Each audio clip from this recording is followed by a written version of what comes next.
শনি, তুমি বলেছ আমি মলিন, তাই না?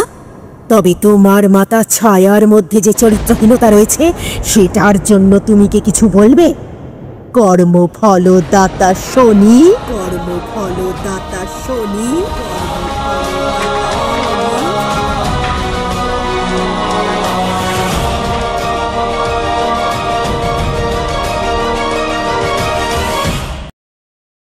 ধূমপান এবং মদ্যপান স্বাস্থ্যের পক্ষে ক্ষতিকর। এতে ক্যান্সার হয়। Smoking and alcohol consumption is injurious to health. It causes cancer.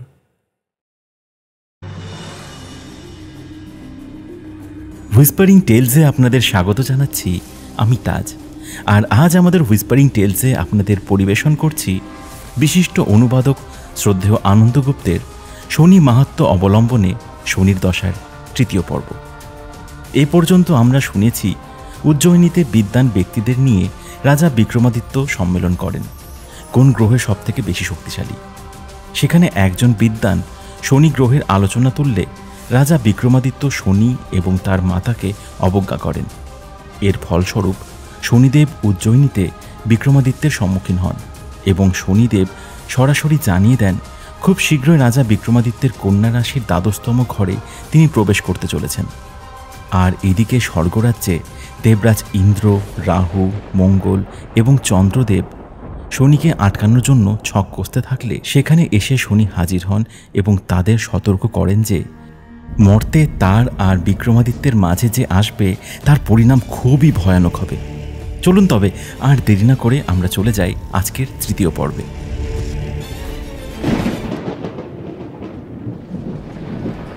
Shanidev চলে যাওয়ার পর রাহু ইন্দ্রদেবকে বললেন, দেখলেন তো দেবরাজ, দেখলেন? এবার আমাদের সমস্ত পরিকল্পনা ব্যর্থ। যতই চেষ্টা করি না কেন ওই শনি সেখানে এসে সবকিছু উল্টে দেয়। কোথাও না কোথাও আমাদের হিসেবটা ভুল করে দেয়। এবার চন্দ্রদেব ইন্দ্রদেবকে বললেন, দেখলেন তো ইন্দ্রদেব, বলেছিলাম আমরা যতই কিছু করি না কেন শনি সেটা সফল হতে দেবে না। এইবারও আমরা কিছু করতে পারবো না। সে অনেক বুদ্ধিমান এবং অনেক চালাক। আমাদের খুব সতর্ক হয়ে কাজ করতে হবে। মঙ্গলদেব বললেন, শনির অনেক দম্ভ রয়েছে ইন্দ্রদেব, আর সেটা ভঙ্গ করা খুবই জরুরি, না হলে ঘোর বিপদ।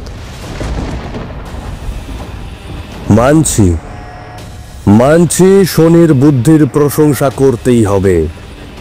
সে কর্মফলদাতা হলে আমি কূটনীতির রাজা। শনি তার বুদ্ধি দিয়ে আমাদের পরিকল্পনা উল্টে দিলেও আমি দেবরাজ ইন্দ্র, আমি আমার কূটনীতি দিয়ে তার দম্ভ নষ্ট করে দেব। দেবরাজ, আর কত শুনবো এসব কথা? শনির জন্মের পর থেকে আপনার মুখ থেকে এসব কথা শুনেই আসছি,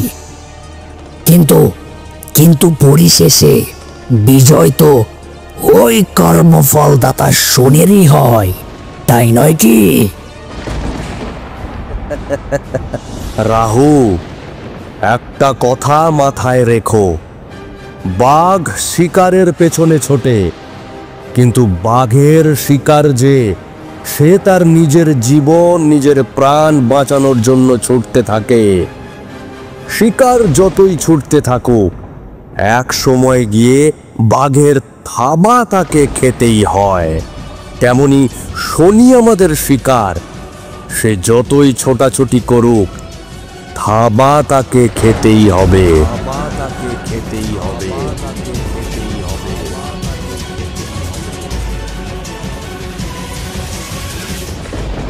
ভুল বলছেন দেবরাজ, ভুল।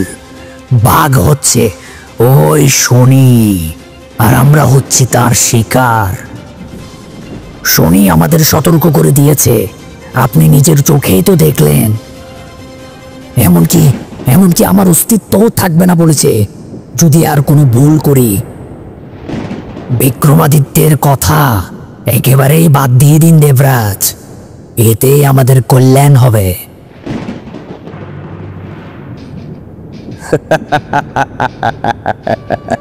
ভয় পেলে রাহু? অস্তিত্ব এবার শনির থাকবে না। দেবরাজ ইন্দ্র কখনো হাল ছাড়ে না, আর কাউকে ভয়ও পায় না। শনির প্রধান দম্ভ হলো সে কর্মফল দাতা। শনিকে এবার আমি এমন শিক্ষা দেব যে এরপর সে নিজেই তার কর্মফলদাতার পদ থেকে নিজেই পদত্যাগ করবে। মঙ্গলদেব বলে উঠলেন, কিন্তু সেটা কিভাবে সম্ভব? সম্ভব মঙ্গলদেব, সম্ভব, সবই সম্ভব। রাহু, তোমাকে একটা কাজ করতে হবে, আর সেটা হচ্ছে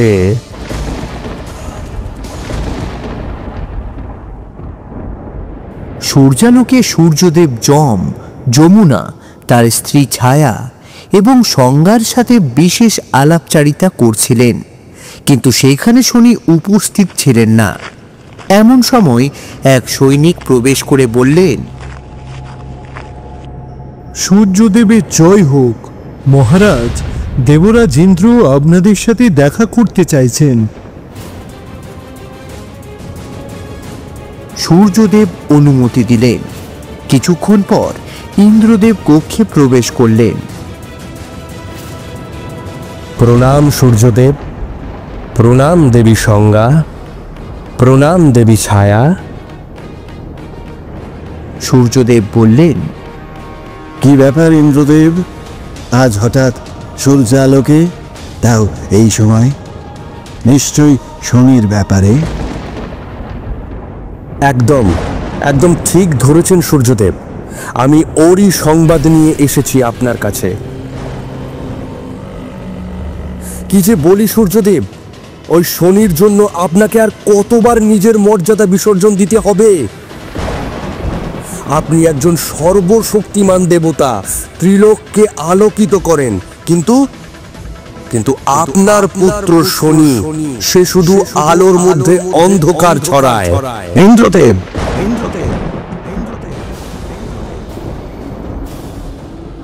সূর্যদেব এবার দাঁড়িয়ে ক্ষিপ্ত সুরে ইন্দ্রদেবকে বললেন, আপনাকে আমি আগেও বলেছি, আবারও বলছি, শনি আমার পুত্র নয়, তাকে আমার পুত্র বলে সম্বোধন করবেন না। ক্ষমা ক্ষমা চাইছি সূর্যদেব, আমি ওভাবে বলতে চাইনি, কিন্তু আমাকে বলতে হচ্ছে সূর্যদেব। ওই শনি এবার তার সমস্ত সীমা অতিক্রম করে ফেলেছে। সে তো এবার কেবল আপনার নয়, সমগ্র দেবলোকের সম্মানহানি করতে চাইছে। বাধা দিয়ে দেবী ছায়া বলে উঠলেন, ইন্দ্রদেব, শনি আজ পর্যন্ত এমন কোনো কাজ করেনি যে কারো সম্মানহানি হয়, বরং সে সবার ভালো করেছে। আপনি যেমন দেবতাদের রাজা, তেমনি শনিও কর্মফলদাতা।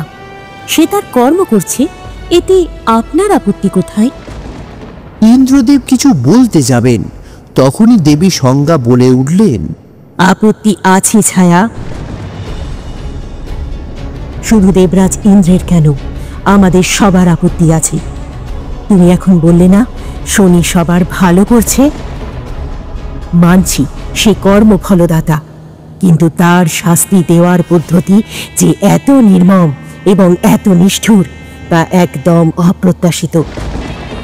শনির বিচার মানে শুধু আতঙ্ক এবং বিপদ। দেবী সংজ্ঞা উচিত বলেছেন সূর্যদেব।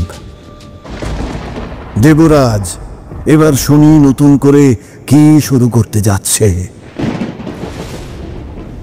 সূর্যদেব, মর্তলোকে বিক্রমাদিত্যের উপর এবার শনির দৃষ্টি পড়েছে।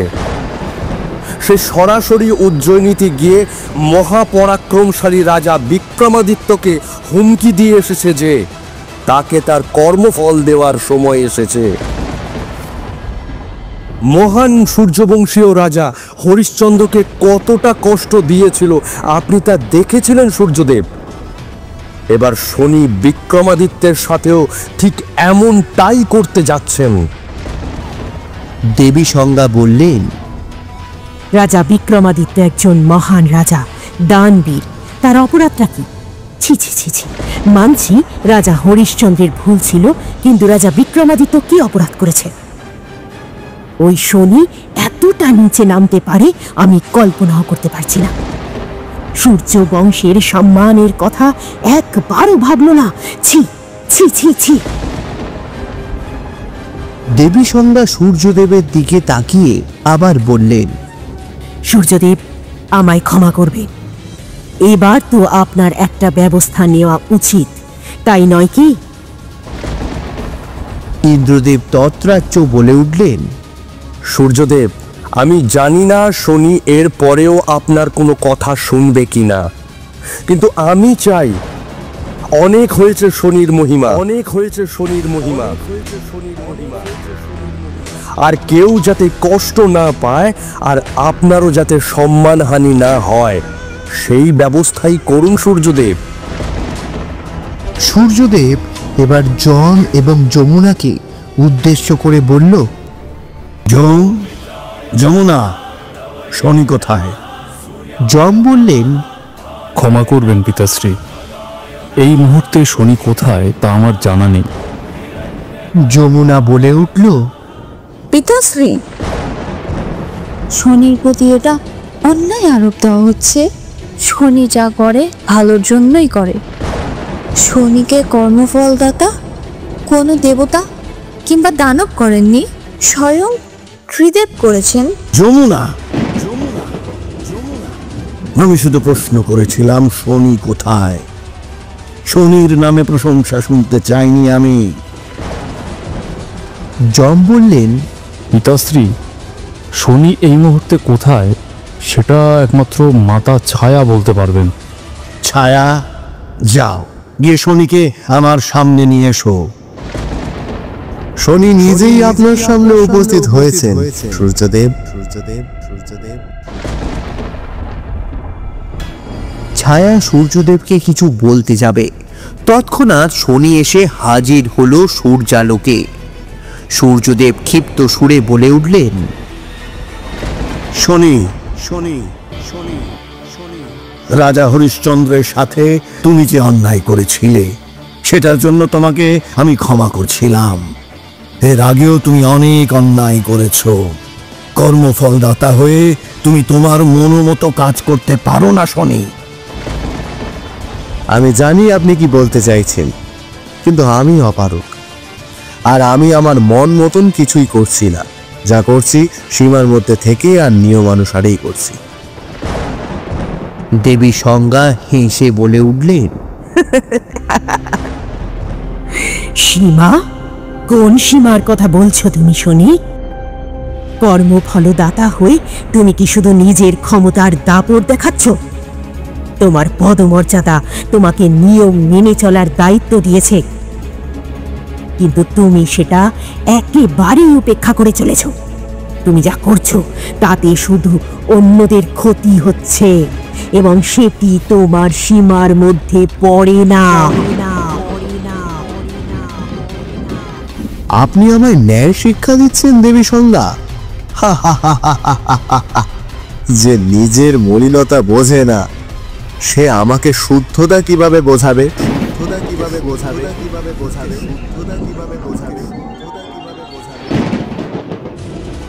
যম তখন শনির সামনে এসে ক্ষিপ্ত সুরে বললেন, শনি, তোমার এত বড় স্পর্ধা, তুমি আমারই সামনে আমার মাতাকে অপমান করছো। এখানে বয়োজ্যেষ্ঠরা উপস্থিত আছেন, নয়তো তোমায় আমি এতক্ষণে। তৎক্ষণাৎ সংজ্ঞা সূর্যদেবের উদ্দেশ্যে বলে উঠলেন, সূর্যদেব, আপনার সামনে শনি আমার এত বড় অপমান করলো, আর আপনি নীরব দর্শক হয়ে রইলেন, কিছুই বললেন না। সে কি কখনো অন্যদের সম্মান করতে শিখেছে? কিন্তু ওর কি দোষ? এই শিক্ষা তার মাতা ছায়া তাকে দিয়েছে, তাই আমি তাকে ধন্যবাদ জানাতে চাই। এরপর দেবী সংজ্ঞা দেবী ছায়াকে উদ্দেশ্য করে শনিকে বললেন, শনি, তুমি বলেছ আমি মলিন, তাই না? তবে তোমার মাতা ছায়ার মধ্যে যে চরিত্রহীনতা রয়েছে সেটার জন্য তুমি কি কিছু বলবে, কর্মফলদাতা শনি? দেবী সংজ্ঞা, দেবী সংজ্ঞা, দেবী সংজ্ঞা, দেবী সংজ্ঞা। ইন্দ্রদেব তখন তার ঠোঁটে হালকা হাসি টেনে বললেন, ব্যাস, এটাই তো চাইছিলাম, সবাইকে একে অপরের বিরুদ্ধে দাঁড় করানো। এটাই তো আসল খেলা।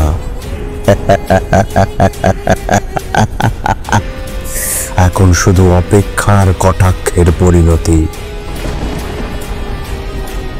শনি তখন রেগে গিয়ে হুঙ্কার দিয়ে বলে উঠলেন, দেবী সংজ্ঞা, আজ আপনি যে ভুল করেছেন তার শাস্তি আপনি অবশ্যই পাবেন।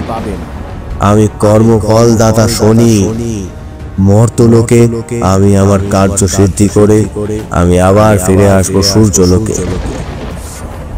এরপর আমার বক্র দৃষ্টি আপনার উপর পড়বে দেবী সংজ্ঞা। শনি, ব্যাস জম, ব্যাস। এখানে উপস্থিত সকলের উদ্দেশ্যে আমি বলছি, আমার মাতা ছায়ার মন পবিত্র, যতখানি আপনার মন মলিন দেবী সংজ্ঞা, তার চেয়ে অধিক পবিত্র আমার মাতার হৃদয়। তিনি আমাকে এই শিক্ষাই দিয়েছেন, পরিস্থিতি যতই কঠিন হোক, মন এবং কর্ম যদি সৎ হয় তাহলে যে কোনো বাধা ছিন্ন করা যায়। তিনি আমাকে শিখিয়েছেন, জীবনে চলার পথে সৎ হৃদয়, পরিপূরণ দৃঢ়তা থাকা আবশ্যক, যা প্রকৃত শক্তির আধার।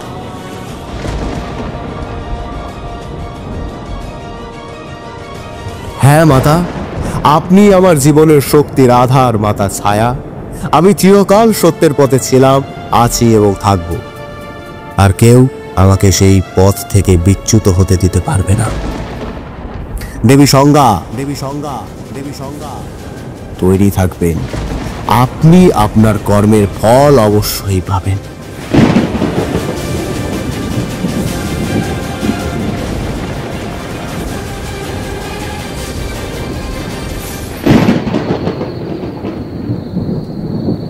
এরপর উজ্জয়িনীতে বিক্রমাদিত্য এক ব্যক্তিগত সভার আয়োজন করলেন। সেখানে তার অত্যন্ত কাছের 9 জন বিদ্বান ব্যক্তি উপস্থিত ছিলেন। এনাদের নবরত্ন বলা হয়ে থাকে। তারা হলেন অমর সিং, কালিদাস, শঙ্কু, বেতাল ভট্ট, ভারুচি, বরাহদেব, ঘটকরবর, ধন্বন্তরী এবং খপনকা। সবার বিষয় ছিল শনিদেবকে কিভাবে তুষ্ট করা যায়, অর্থাৎ সন্তুষ্ট করা যায়। বিক্রমাদিত্য বিদ্বানদের উদ্দেশ্যে বললেন, শনিদেব আমার কন্যা রাশির 12তম ঘরে প্রবেশ করবেন। আমি আমার জন্য চিন্তিত নই, কিন্তু আমার পরিবার কোনো খারাপ পরিস্থিতিতে পড়বে কিনা আর তার সাথে শনিদেবকে কিভাবে তুষ্ট করা যায় সেটাও জানার ইচ্ছে পোষণ করছি। খপনকা মহাশয়, আপনার কি মতামত? মহারাজ, শনিদেব যদি 12তম ঘরে প্রবেশ করেন তাহলে এমন এক পরিস্থিতির সৃষ্টি হয় যা খুবই নির্মম। এমনিতেও শনি গ্রহের এই ঘরে অবস্থান যে কোনো ব্যক্তির রাশিতে খারাপ এবং নির্মম বলে মনে করা হয়। আর মহারাজ, পরিবারের উপর কোনো প্রভাব পড়বে কিনা তা সম্পূর্ণ নির্ভর করবে ওনার উপর। বেতাল ভট্ট বলে উঠলেন, খুবই চিন্তার বিষয়, এর থেকে পরিত্রাণ পাওয়া অত্যাবশ্যক। কালিদাস বলে উঠলেন, এর নিশ্চয়ই কোনো না কোনো সমাধান থাকবেই। যখন তিনি রাজনের রাশিতে প্রবেশ করবেন তার অবস্থান নিশ্চয়ই দীর্ঘস্থায়ী হবে। বেতাল ভট্ট আবারও বললেন, খপনকা, আপনি তো ভালোই জানবেন শনি গ্রহের অবস্থা কতদিন যাবৎ থাকতে পারে। অবশ্যই মহারাজ, শনিদেব যার উপর ক্ষুব্ধ হন, সে যে রাশিরই হোক না কেন, আগামী 7.5 বছর সেই ব্যক্তির রাশির 12তম ঘরেই অবস্থান করেন। সবাই চমকালেন। বিক্রমাদিত্য অবাক হয়ে বললেন, 7.5 বছর? অমর সিং বলে উঠলেন, 7.5 বছর? এ তো অনেক সময়। যদি আমি ভুল না করি, উচিত হবে শনিদেবের পূজা করা। এতে তিনি তার দৃষ্টি আপনার উপর থেকে সরাবে কিনা সেটা আমি বলতে পারছি না, তবে অন্ততপক্ষে তার অবস্থানের কিছুটা সময় কমে আসতে পারে। খপন কা বলে উঠলেন, অমর সিংহ সঠিক বলেছেন মহারাজ, শনিদেবের পূজা করতে হবে আপনাকে। আর এমনি তো গ্রহ দেবতাদের পূজা করলে তারা সন্তুষ্ট হন। বিক্রমাদিত্য বললেন, সেটাই করতে হবে। আমি তাকে আর তার মাতাকে নিয়ে উপহাস করেছি, তার ফলাফল স্বরূপ তিনি আমাকে অবশ্যই শাস্তি দেবেন। খপন কা বলে উঠলেন, মহারাজ, শনিদেব এমন একজন দেবতা যিনি এই ত্রিলোকে বিরাজ করেন। দেবতা হোক কিংবা দানব কিংবা মনুষ্য, প্রত্যেকের কর্মের ফল তিনি দিয়ে থাকেন। তাই শনিদেবের পূজা কিভাবে করব আমি? অর্থাৎ পূজা করার পদ্ধতিটা কেমন হবে? এটি খুব মনোযোগ দিয়ে শুনুন মহারাজ। প্রথমে আপনাকে ঔষধি গুল্ম দিয়ে স্নান করতে হবে। তারপর একটি অশ্বের লোহার খুরের কঙ্কন নিতে হবে এবং সেই খুরের কঙ্কন দিয়ে আপনাকে মূর্তি তৈরি করতে হবে। তারপর সেই মূর্তিটিকে একটি মাটির পাত্রে স্থাপন করতে হবে, আর তারপর সেই মূর্তির উপর তেল ও পানির মিশ্রণ ঢেলে আপনাকে পূজা করতে হবে মহারাজ। কিন্তু মহারাজ, এখানেই শেষ নয়।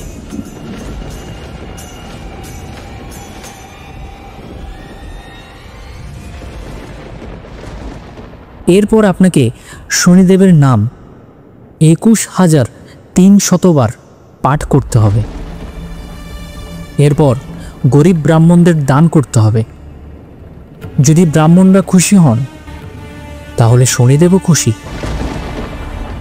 তখন তাচ্ছিল্যে সুরে বিক্রমাদিত্য বলে উঠলেন, এত কিছু দিয়ে আমায় শনিদেবকে পুজো করতে হবে? খপনকা মহাশয়, আমার প্রাণপ্রিয় স্বয়ং মহাদেবকে কেউ যদি মন থেকে কেবল একটি বেলপাতা অর্পণ করেন, এতেও তিনি তুষ্ট হন। মনে হচ্ছে শনিদেব আমায় জোর করে এসব করাতে চাইছেন। অশ্বের লোহার খুরের কঙ্কন নিয়ে আমায় নাকি শনিদেবের পুজো করতে হবে। রাজা বিক্রমাদিত্যের এমন মন্তব্যে উপস্থিত 9 জন বিদ্বান একে অপরের দিকে তাকালেন আর বেশ অবাক হলেন। খপন কা বলে উঠলেন, মহারাজ, আমি মানছি বিষয়টা একটু জটিল এবং ভিন্ন, কিন্তু এতে শনিদেব সন্তুষ্ট হবেন। মহাশয়, মন্দিরে দেব দেবীদের পূজা নানা ধরনের ফুল ফল অর্ঘ্য এইসব প্রদান করে হয়। শনিদেবকে আমি যদি ঠিক সেই রকমই পূজা করি আর তারপর আমি ব্রাহ্মণদের দান করলে তিনি কি খুশি হবেন না? শুধু ব্রাহ্মণদের কেন, তার সাথে রাজ্যের গরিব দুঃখীদের যদি দান করি, তিনি কি এতেও সন্তুষ্ট হবেন না? মহারাজ, দেবদেবীদের পূজা এবং গ্রহ দেবতাদের পূজা সম্পূর্ণই ভিন্ন। আমার মনে হয় না শনিদেব এতেও সন্তুষ্ট হবেন। তিনি যে কথা রেখেছেন সেখান থেকে এক ফোঁটাও নড়চড় হবে না।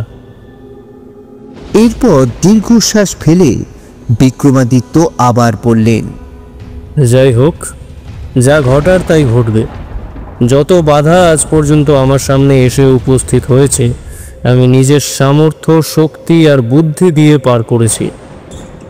আর এবারও আমি এই বাধা সফলভাবেই অতিক্রম করব। বেতাল ভট্ট বলে উঠলেন, কিন্তু মহারাজ। সভা এখানেই সমাপ্ত করা হলো। এই বলে বিক্রমাদিত্য সভা ত্যাগ করলেন।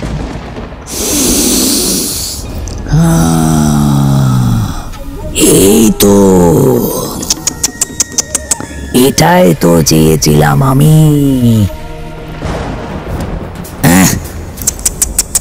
শনি আর বিক্রমাদিত্যের মাঝে এবার রাহু ঢুকে পড়েছে।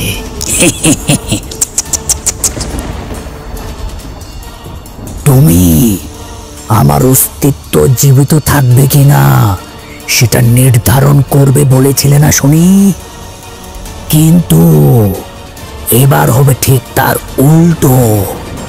কারণ এবার অস্তিত্ব সংকটে পড়বে তোমার শনি। হ্যাঁ, এবার রাহু তোমার সাথে এমন খেলা খেলবে যে তুমি কল্পনাও করতে পারবে না।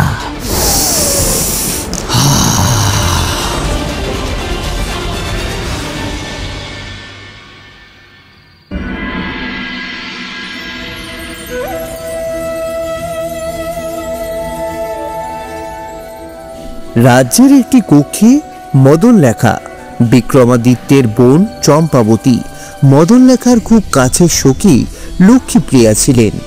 লক্ষ্মীপ্রিয়া বলে উঠলেন, চলো মদনলেখা, আমরা চৌসার খেলি আজ। মদনলেখা বললেন, না, আজ আজ চৌসার খেলতে মন চাইছে না। আজ আজ আমি চিত্র আঁকবো।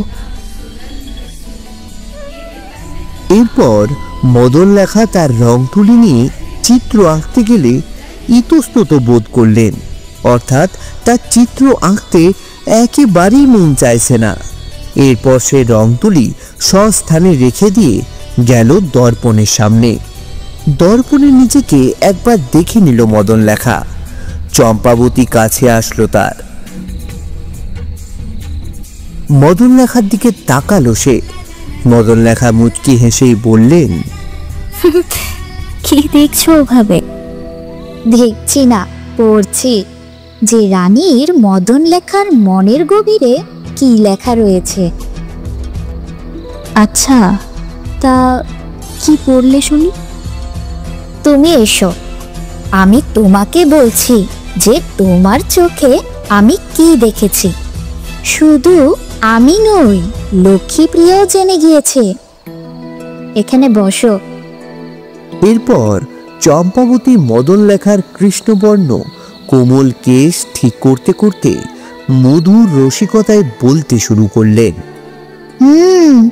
তো আমি যেটা দেখলাম তোমার চোখে, সেটা হচ্ছে কোনো একটা প্রশ্ন ঘুরছে যেটা খুব বিচলিত করছে তোমায়। কি রকম প্রশ্ন? মজার ছলে এবার লক্ষ্মীপ্রিয়া বললেন, এটাই যে দ্বীপ উৎসব আর 14 দিন বাকি আছে, কিভাবে কাটাবে এই 14 দিন? তারপর মদনলেখা কি যেন ভেবে বলে উঠলেন, শুধু কি প্রশ্ন করতেই জানো লক্ষ্মীপ্রিয়া? প্রশ্নের সাথে সাথে উত্তর দেওয়ার বুদ্ধিটুকু আছে তো? এরকম প্রশ্নের উত্তর বুদ্ধি দিয়ে তো খুব কমই দেওয়া যায়। যদি মনের প্রশ্ন হয় তবে মন থেকে উত্তর দিয়ে দেব। বলো বলো। ঠিক আছে, দেখি বলো, কিভাবে কাটাবো এই 14টা দিন? আমার কিছুতেই কোথাও মন টিকছে না, কেন জানি না এমনটা হচ্ছে বারংবার। এই মদনলেখা, তোমাকে একটা নতুন খেলা শেখাই। কিরকম খেলা? ওটাই যেটা তোমার সাথে আমরা খেলছিলাম। কার চোখ কি বলছে আর মনে কি চলছে। এ তো একেবারে অন্যরকম খেলা। কিভাবে খেলে এটা? ব্যাস, চোখ বন্ধ করো আর মনে করো, শুধু চেহারা ভুলে যাও।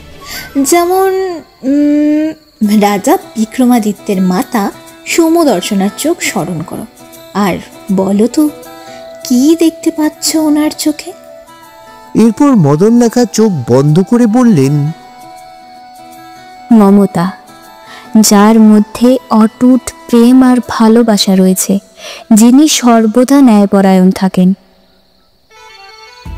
এবার চম্পাবতী বললেন, বাহ বাহ, হ্যাঁ, এবার রাজা বিক্রমাদিত্যের চোখ স্মরণ করো আর বলো তো কি দেখতে পাচ্ছ তার চোখে।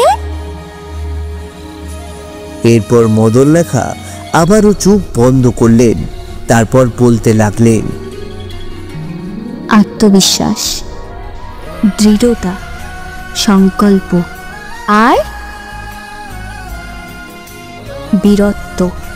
আর আর এটা কেন দেখছি না? কি?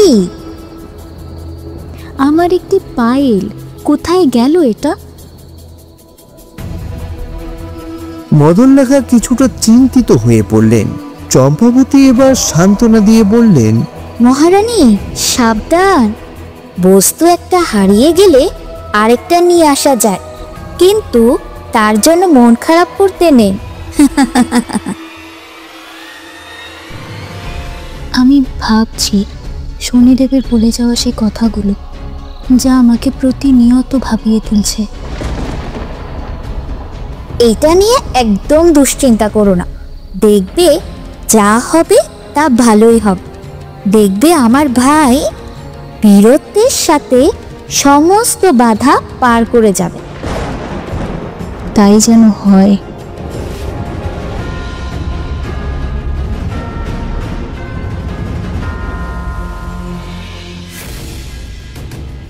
শেষ হলো আজকের এই বিশেষ নিবেদন। বিশিষ্ট অনুবাদক শ্রদ্ধেয় আনন্দগুপ্তের শনির দশার তৃতীয় পর্ব। আজকের গল্পের বিভিন্ন চরিত্রে যারা ছিলেন, কথক, একজন সৈনিক ও বেতাল ভট্টের ভূমিকায় তমাল, বিক্রমাদিত্যের ভূমিকায় রুদ্রনীল, মদনলেখার ভূমিকায় গায়ত্রী, শনিদেবের ভূমিকায় আকাশ, ইন্দ্রদেবের ভূমিকায় অভিজিৎ, চন্দ্রদেবের ভূমিকায় দেব, মঙ্গলদেবের ভূমিকায় রণদীপ্ত, রাহুর ভূমিকায় অভিষেক, সূর্যদেবের ভূমিকায় রাজ, যম ও কালিদাসের ভূমিকায় অবিক্ষিত, যমুনার ভূমিকায় রোজা, ছায়া এবং সংজ্ঞার ভূমিকায় ঝিনুক, অমর সিংহের ভূমিকায় হৃদিক, লক্ষ্মীপ্রিয়ার ভূমিকায় পম্পা, চম্পাবতীর ভূমিকায় রঞ্জিতা এবং পর্ব পরিচালনায় আমি তাজ। সাউন্ড ডিজাইনে ওয়েভক্রাফট স্টুডিওজ, পোস্টার ডিজাইনে হুইসপার আর্ট স্টুডিওজ। আজকে শুনলাম আমরা ইন্দ্রলোক থেকে শনি প্রস্থান করলে ইন্দ্রদেব আরেক নতুন ছক কষেন, আর এদিকে সূর্যলোকে দেবী সংজ্ঞা শনির মাতা ছায়াকে অপমান করেন, যার ফলস্বরূপ শনি দেব সংজ্ঞাকে সরাসরি জানিয়ে দেন মর্তলোকে তার কার্য সিদ্ধি হওয়ার পর সূর্যলোকে আবার ফিরে এসে দেবী সংজ্ঞার উপর তার বক্রদৃষ্টি নিক্ষেপ করবেন, তাকে তার কর্মের ফল দেবেন। টান টান উত্তেজনায় ভরপুর হতে চলেছে আমাদের পর্বগুলো। খুব শীঘ্রই আসছে আমাদের চতুর্থ পর্ব। সাথে থাকুন, আর হ্যাঁ, কমেন্ট বক্সে জানান কেমন লাগলো আপনাদের আজকের পর্বটি। সবাই ভালো থাকবেন, সুস্থ থাকবেন। শুভরাত্রি।